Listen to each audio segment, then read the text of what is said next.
The Welsh Mountain Zoo truly lives up to its name. When I was planning my zoo trip through the United Kingdom, one thing quickly became clear. I just had to come here, because what other zoo offers a view like this? So forget your fancy hotels with a sea view, today we're talking about a zoo with a sea view. But aside from its spectacular location, what else does the Welsh Mountain Zoo have to offer? What animals can you expect to see here? Is the parkway itself as pleasant as the view? And how good are the living conditions for the animals? Or simply, is it really worth a visit? We'll of course answer all of that in today's zoo review. The Welsh Mountain Zoo is located in the north of Wales, above the coastal town of Colwyn Bay. I travelled from Chester by train and then walked up to the zoo, but for those arriving by car, there's of course a large parking lot at the top. During my visit, next to the parking lot was a Bactrian camel enclosure, but they have since moved out and the enclosure has been remodeled for capybaras. Behind it, a beautiful garden landscape awaits, quickly making it clear that it's not just the location on a mountain by the sea that makes the Welsh Mountain Zoo such a picturesque place. In this first section, the grounds enchant visitors in the style of an English landscape garden, and that's no coincidence. The zoo was opened in 1963 on the grounds of a former Victorian estate and was integrated into the historic garden design. Even today, many elements of the original planning by Thomas Mason, one of the most important landscape architects of its time, are still recognizable. You can really feel that in the magnificent park, whose colorful planting is sure to delight any garden enthusiast. So kudos to the gardeners here. The flowers here were truly stunning. However, the enclosures set in this scenery sometimes feel historical in a less positive sense. Architecturally, the rounded monkey aviaries are a real eye-catcher, but their elongated shape makes their already limited ground space feel even more confined. For smaller species like cotton-top tamarins and Goldie's monkeys, this isn't a major issue. Their enclosure has even been opened up towards the visitors, allowing you to observe them without any bars in between. But for white-handed gibbons and spider monkeys, the available space is, in my opinion, simply a bit too limited. It's not disastrous, especially thanks to the vertical structure and the resulting views for the animals, but it's far from being a modern showcase enclosure. Of course, a lot also depends on how well the animals are enriched and occupied on a daily basis. One animal, however, was clearly very occupied with me. You can probably see it yourself, this spider monkey was completely fixated on me. It didn't take its eyes off me and followed me around, allowing me to deliberately guide it towards a few children to make their day. Naturally, I asked the keeper about it, who confirmed my suspicion. The old male named Smokey is hand-raised by a male keeper and is known to be a bit flirty towards certain men. Well, I'm flattered, but I'm already taken. The central garden courtyard also features several bird aviaries, and beyond the spider monkeys you'll find the meerkat enclosure, which is quite decent thanks to good furnishing and a relatively spacious indoor area. From here we could head to one of the zoo's newest areas, but we'll save that for the end. Instead, we'll loop back past a densely vegetated enclosure. I was quite lucky to spot the rather rarely kept Yucatan margay here, but the thick cover is perfect for these elusive small cats. Beyond the primate area, there's also an aviary for the beautiful galahs, and further along the hillside a much larger aviary, which is more spacious for a good reason, because it houses the Andean condor, the largest flying bird in the world.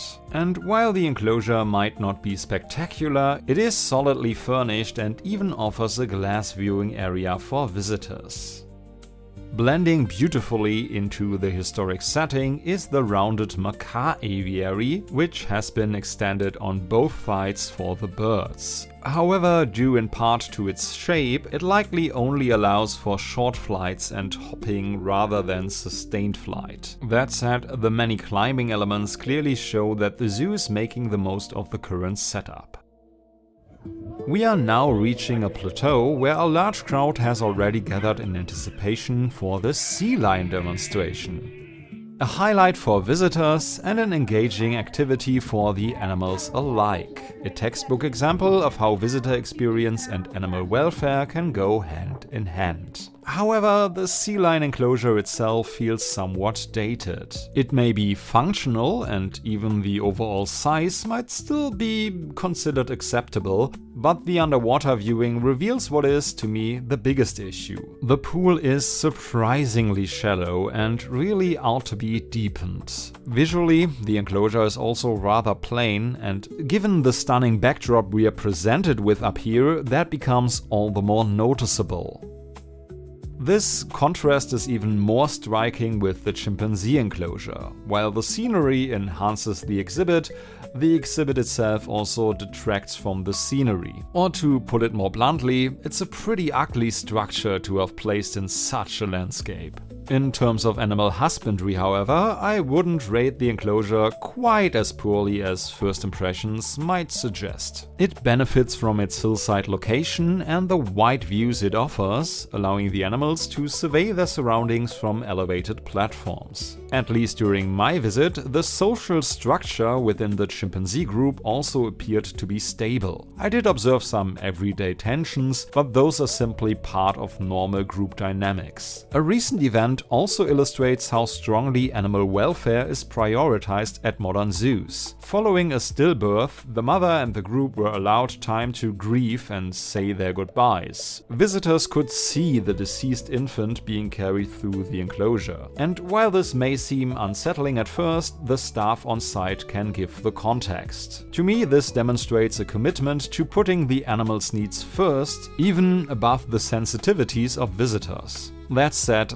yes, this enclosure could obviously benefit from modernization. The indoor house, also built into the slope, makes for a rather bleak visual impression as well, and is likely no longer up to modern standards behind the scenes either. Unfortunately, due to the challenging hillside location, any redevelopment would likely be complex and costly though. By the way, this view here is from the Penguin Cafe, where you can enjoy refreshments alongside a truly spectacular panorama. I mean, just look at it, it is really something special. Naturally, very few other zoos can offer a cafe in such a location with a view like this. And obviously, where there's a penguin cafe, a penguin enclosure is never far away. This one too is beautifully integrated into the slope without feeling overly staged. The terrain suits the steep cliffs and coastal landscapes that Humboldt penguins naturally inhabit. And the differences in elevation make underwater viewing easy to achieve, though it's not quite a modern panoramic glass front. Nevertheless, I think the footage speaks for itself, so let's take a relaxed 24 seconds here to show what it's like to experience penguins in this setting. I mean, just look at them waddling down the hill into the water. It may not be perfect, but a zoo that delivers moments like this is clearly doing a lot right. At the edge of the plateau, near the sea lions, you'll also find flamingos sharing a nice pond habitat with various waterfowl. And I should also briefly mention the enclosures for agoutis and southern screamers. There is also a spacious enclosure for Przewalski horses, once again set against a breathtaking view. But my next highlight is the snow leopard enclosure, which opened in 2021. Built at a cost of around £1 million, this enclosure was designed to replicate the mountainous landscapes of Central Asia. The natural slope has been enhanced with artificial rockwork and even a waterfall, alongside generous planting, including bamboo. The result is a highland-style habitat that I personally find far more appealing appealing than the rocky gravel exhibits often seen elsewhere. That said, I do think it could still benefit from additional features such as more climbing structures and elevated platforms. As you have already seen, there are ground-level viewing windows as well as an elevated walkway running alongside the enclosure, offering another amazing view of the city and the sea on the one side, and on the other side you get a great overview over the entire enclosure. There's also a viewing area into the indoor facilities beneath the main lookout, and yes, you can get really close to the snow leopards here. And from the walkway you can also spot the separation area used for managing the animals, an essential feature especially for breeding. During my visit I also had the chance to observe Killian, the first cub born here in 2024, who sadly passed away from severe pneumonia after being transferred to Zoo Krefeld. With one last look into the distance, taking in wind turbines, the sea and Colwyn Bay, we continue on. Fittingly, the next enclosure belongs to the red pandas, which I was only able to glimpse briefly through the dense greenery of their beautifully designed habitat. I had better luck with the Asian small-clawed otters next door. Their enclosure is also quite appealing, although the water area could be larger in my opinion. This trio of exhibits is completed by an aviary for birds from the Himalayan region. Here you can find the beautiful blue-crowned laughing thrushes, as well as the only white-crested Kalish pheasants kept in a UK zoo. Further down the slope, beyond the Przewalski horses, you'll also find fallow deer. Of course, they are very commonly kept. There are more than 40 institutions in the United Kingdom alone that exhibits them. It's a shame I didn't get to see the Welsh mountain goats, as the Welsh Mountain Zoo is the only zoo to have them at all. Ringtail lemurs, on the other hand, are much more commonly seen again. At the time of my visit, they were living on the hillside in an enclosure that also used to be walked through. I had assumed that the visitor path would eventually be restored to create a great immersive experience on site, but to my surprise, the lemurs have since been relocated and now live in the area that will conclude our video. And one of the reasons for the move was their previous enclosure's exposed hillside location, which made it prone to wind, while the new area is far more sheltered and also receives much more sun. The other reason for this move is that the zoo plans to reorganize the park more clearly into geographical zones in the future. What will happen to the former lemur enclosure, however, remains unknown. The emus next door are still in place, which might suggest a future Australian-themed area, but I don't know. Passing a large playground, which unsurprisingly is also built into the slope, we head towards the tiger enclosure. Unfortunately, the Sumatran tiger did not make an appearance, so I can only show you a few impressions of their habitat. In terms of size and furnishing, especially with its elevated platforms, it seems quite solid to me, and I have been told there is also a somewhat hidden pool. But at least the visible part of the indoor area feels very outdated. During my visit, they were busy replacing the enclosure's fence, which unfortunately surrounds the entire enclosure without any glass viewing panels. As a result, the best view is probably from the terrace of the Safari restaurant, where I also treated myself to a vegetarian burger with fries. Refreshed, we now move into the more densely wooded section of the zoo, which provides a natural contrast to the carefully landscaped garden areas. Nestled among the trees are only a few scattered enclosures, allowing nature to take center stage in between. As a result, this part of the zoo feels more like a walk through a forest, with a few animal exhibits as a bonus.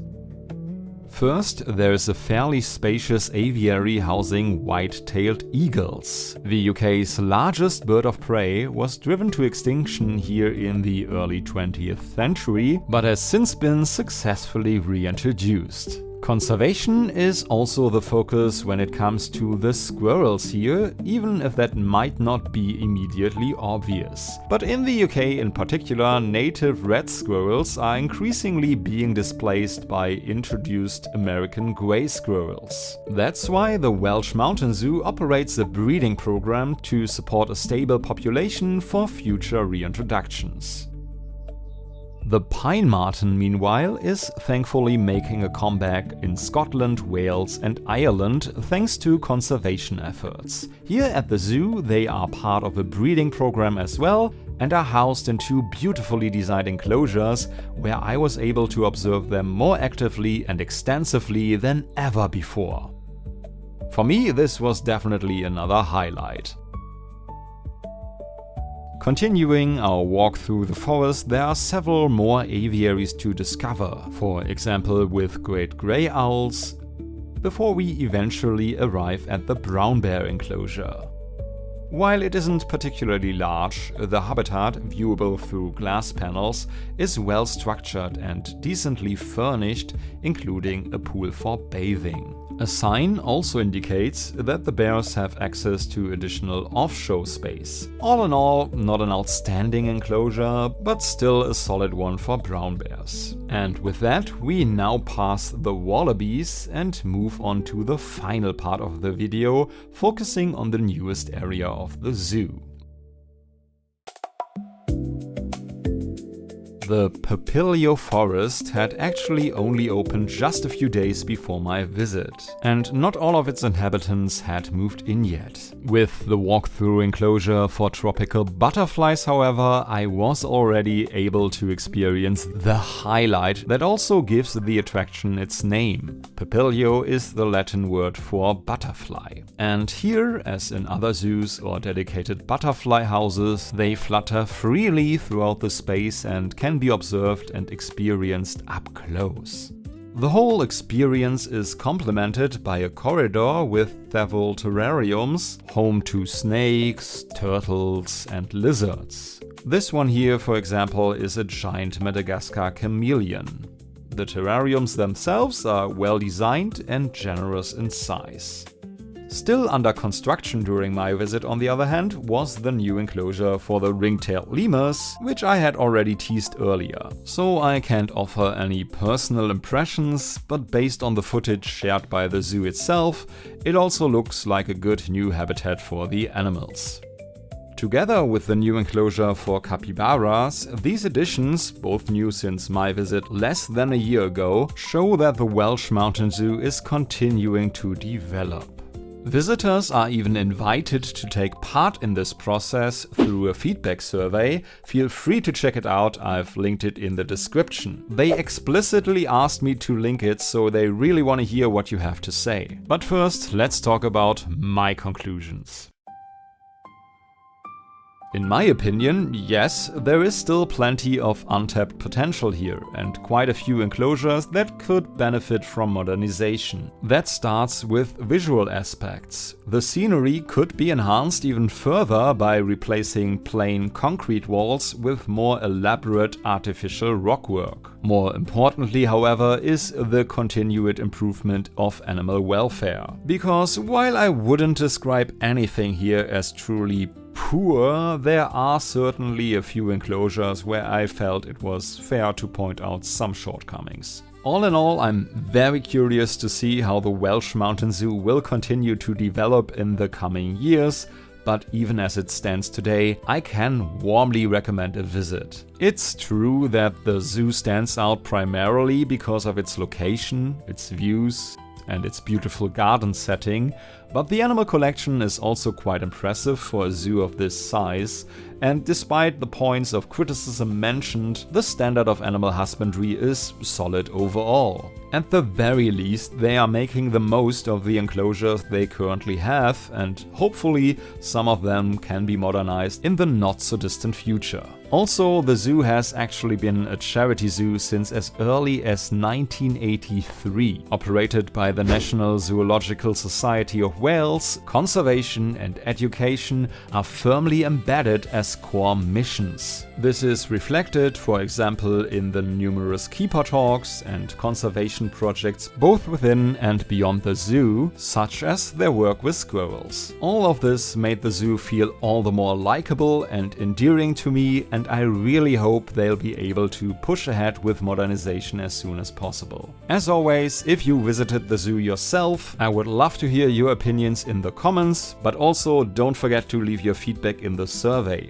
I of course also appreciate every like, if you click the hype button, and of course every subscription. I've already shown you quite a few UK zoos, but there are still some major highlights to come, such as Chester Zoo, Colchester Zoo, Marwell Zoo and Yorkshire Wildlife Park. And of course the rest of Europe won't be neglected either, and if all goes as planned, I might soon even be headed to another continent for the very first time. So maybe follow me on Instagram as well, because I will be posting stories. And with that being said, thank you very much for your attention and all of the great feedback. If you're subscribed, I'll see you again very soon. Until then, take care and auf Wiedersehen, yours Martin.